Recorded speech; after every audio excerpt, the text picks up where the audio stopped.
Charity let anda Sisu tu boy asi Sisu tu siang pasang asi Simon Peter ni boy pa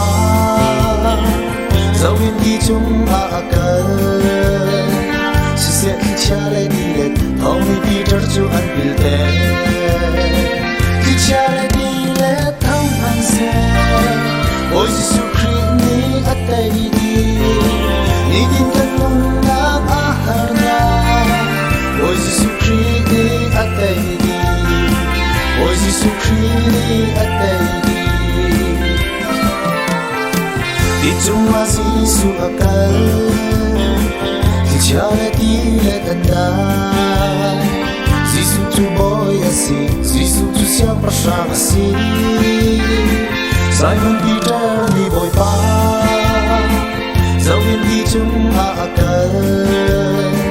Si se ki charity let Tommy Peter chu an pilte Ki charity let Thong han se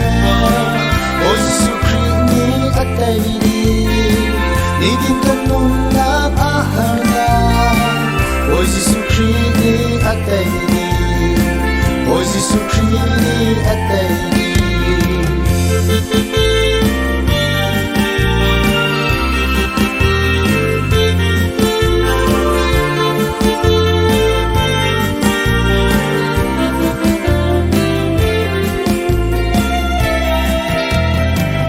Chung ma Sisu akal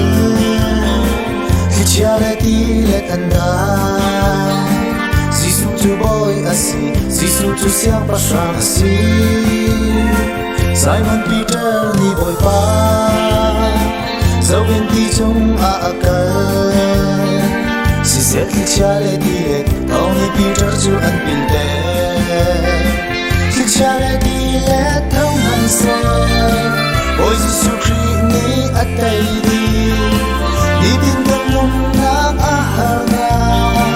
Boy Sisu Christ ni atay di Boy Sisu Christ ni atay di